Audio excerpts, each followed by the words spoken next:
Hello and welcome to the IAS academy. आज हम बात करने वाले हैं अमेरिका और चीन के बीच में चल रहे चिप वॉर के बारे में। ये चिप वॉर नहीं, ये चिप वॉर है। मतलब कि आपने बहुत सारे वॉर के बारे में सुना होगा, न्यूक्लियर वॉर, साइबर वॉर। पर ये अलग तरीके का वॉर है, क्योंकि अगर ये चिप नहीं हुई तो ना तो साइबर वॉर पॉसिबल है, ना ही न्यूक्लियर वॉर पॉसिबल है, और किसी भी प्रकार का वॉर पॉसिबल नहीं हो पाएगा। क्योंकि किसी भी वॉर को लड़ने के लिए आपको टेक्नोलॉजी चाहिए, खासकर इलेक्ट्रॉनिक्स टेक्नोलॉजी। मतलब कि आपकी जो इलेक्ट्रॉनिक्स होती है वो बेस होती है सेमीकंडक्टर चिप के ऊपर। तो अगर सेमीकंडक्टर चिप ही नहीं होगी तो फिर उसके बेसिस पे जो हमारे जितने भी अप्लायंस हैं वो काम नहीं करेंगे, तो वॉर हो ही नहीं सकती। और इस चिप पर हमारी पूरी इकोनॉमी, हमारी पूरी जो डेली लाइफ होती है वो सब डिपेंड करती है। हम जो मोबाइल चला रहे हैं, जो लैपटॉप चला रहे हैं, जो इंटरनेट यूज कर रहे हैं, जो हम कार चला रहे हैं, वो सब चिप पे बेस्ड है। तो आप समझ सकते हैं कि अगर किसी कंट्री को चिप का एक्सेस नहीं हो पाया या वो चिप नहीं बना पा रहा है, तो उस कंट्री की इकोनॉमी और उस देश की जो सोसाइटी वो पूरी तरीके से पिछड़ जाएगी। तो सेमीकंडक्टर चिप बहुत ही इंपॉर्टेंट है हमारी इकोनॉमी और हमारे लाइफस्टाइल के लिए। तो अभी जो लड़ाई शुरू हुई है वो हुई है इस यूएस चिप लॉ को लेकर। क्योंकि यूएस ने एक नया चिप लॉ पास किया है, जिसका उद्देश्य अमेरिका में सेमीकंडक्टर चिप के प्रोडक्शन को बढ़ावा देना है, पर यह सीधे सीधे टारगेट करता है चाइना को। और एज यूजुअल अभी इंडिया इन सब चीजों में बहुत पीछे है। इंडिया बहुत सारे अपने स्टेप ले रहा है ताकि हम भी सेमीकंडक्टर चिप्स का प्रोडक्शन को बढ़ा सके, पर फिलहाल अभी हम बहुत ज्यादा डिपेंडेंट है इंपोर्ट में। तो जब से ये यूएस चिप एक्ट पास हुआ है तब से चाइना ने अटैक करा है यूएस के ऊपर, कि यूएस जो है वो अभी भी कोल्ड वॉर मेंटेलिटी को बढ़ावा दे रहा है। वो उस कोल्ड वॉर से बाहर ही नहीं आ पा रहा है। और उसका जो चिप एक्ट है वो बहुत डिस्क्रिमिनेटरी है और डब्ल्यूटीओ के प्रोविजंस के अगेंस्ट है। डब्ल्यूटीओ क्या चाहता है कि नॉन डिस्क्रिमिनेटरी ट्रेड होना चाहिए दो कंट्रीज के बीच में, पर जो यूएस का जो चिप एक्ट है वो इस प्रोविजन को वायलेट करता है।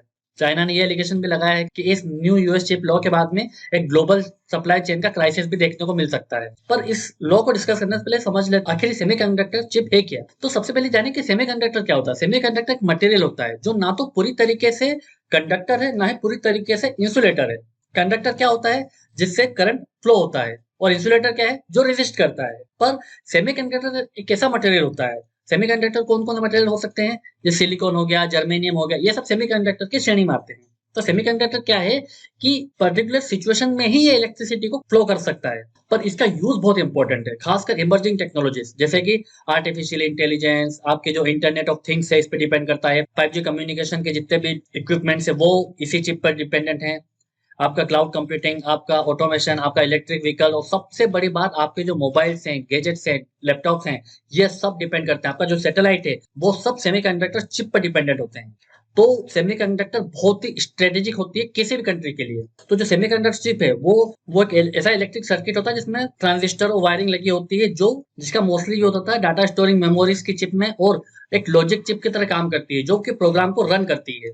इस कारण से इसे ब्रेन ऑफ द डिवाइस कहा जाता है। पर सबसे ज्यादा प्रॉब्लमेटिक बात यह है कि जो 75% हमारी जो सेमीकंडक्टर मैन्युफैक्चरिंग कैपेसिटी है वो ईस्ट एशिया और चाइना पे, चाइना के साथ हमारे संबंध खराब है। और इस चाइना में चाइना प्रॉब्लम क्रिएट कर रहा है। इस वजह से जब कोविड आया था, पेंडेमिक आया था, तब हमने चिप की शॉर्टेज देखी थी। ऑटोमोबाइल्स वालों ने कार के प्राइस बढ़ा दिए थे, एप्पल वाले अपने आईपॉड और अपने मोबाइल को प्रोड्यूस नहीं कर पा रहे थे इनफ क्वांटिटी में। फिर हमने भी एक सेमीकंडक्टर के लिए मिशन लॉन्च किया, क्योंकि हमको पता है कि ये कितना इंपॉर्टेंट है हमारी इकोनॉमी और हमारे लिए। तो जिस तरह हम परेशान हो उसी तरह अमेरिका भी परेशान हुआ जब उसने देखा कि कोविड लॉकडाउन में बहुत ज्यादा चिप की शॉर्टेज हो गई थी। तो इस वजह से उसने एक लॉ पास किया जिसका नाम है creating helpful incentive to produce semiconductors chips and science act. इसका पूरा नाम है the chip and science act. इसका बेसिक ऑब्जेक्टिव ये है कि वो असिस्टेंस प्रोवाइड करेगा, सब्सिडीज प्रोवाइड करेगा वर्थ $280 बिलियन की। खासकर जो $52 बिलियन होंगे वो ऐसी कंपनियों को दिए जाएंगे जो अमेरिका में चिप्स प्रोड्यूस करेगी। पर इसमें एक राइडर है, एक कंडीशन है जिससे चाइना को बहुत आपत्ति है। यह जो 52 बिलियन की जो सब्सिडी है ये सिर्फ उन्हीं कंपनी को मिलेगी जो कंपनी आने वाले 10 सालों में चाइना के साथ किसी भी प्रकार का कोई ट्रेड या फिर फंड नहीं लेगी सेमीकंडक्टर प्रोडक्शन को लेकर। तो यूएस का सिंपल सा ऑब्जेक्टिव है कि वो मैन्युफैक्चरिंग को बढ़ाना चाहता है सेमीकंडक्टर को लेकर अपने ही घर में, क्योंकि यूएस में बहुत ज्यादा बड़ी बड़ी टेक कंपनियां हैं जो सेमीकंडक्टर पर डिपेंडेंट है। खासकर एप्पल, उसने बोला था लास्ट ईयर उसके जो सेल्स हैं आईपैड और मैकबुक के वो रुक गए थे क्योंकि चिप नहीं थी। इससे उसे बिलियंस ऑफ डॉलर का नुकसान हुआ है। और ये नेशनलिस्टिक एक्ट की तरह काम कर रहा है। क्यों? क्योंकि यूएस का मानना है कि हमारी कंट्री चाइना पर डिपेंडेंट नहीं रह सकती सेमीकंडक्टर को लेकर। वो यूएस की लीडरशिप को बरकरार रखना चाहता इस इंडस्ट्री में, क्योंकि अभी भी यूएस एक डोमिनेंट प्लेयर है सेमीकंडक्टर चिप को लेकर, पर चाइना भी 100 बिलियन का इन्वेस्टमेंट कर रहा है चिप के प्रोडक्शन को बढ़ाने को लेकर। अगर चाइना इसमें बढ़त ले लेगा तो ऑब्वियस सी बात है ये यूएस को काउंटर करेगा।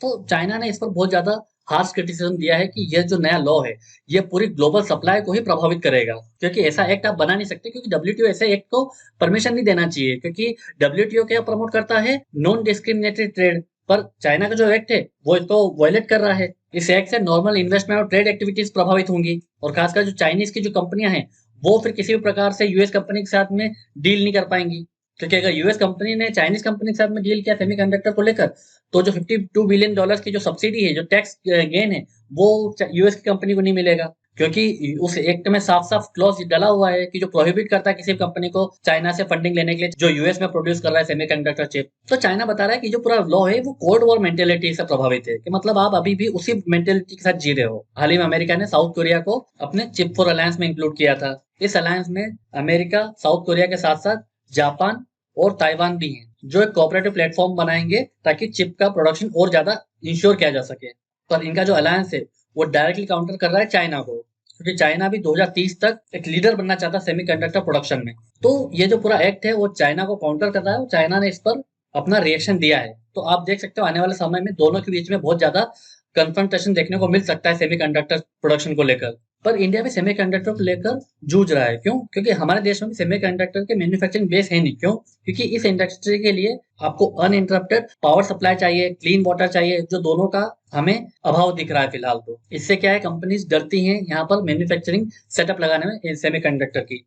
तो क्या हो रहा है, जो हमारा 75% की नीड है वो हम ताइवान से इंपोर्ट कर रहे हैं, और चाइना ताइवान का क्लैश अभी सबके सामने है। तो अगर चाइना किसी तरीके से ताइवान पर अटैक करता है तो उससे जो सेमीकंडक्टर जो सप्लाई इंडिया के लिए वो प्रभावित हो सकता है।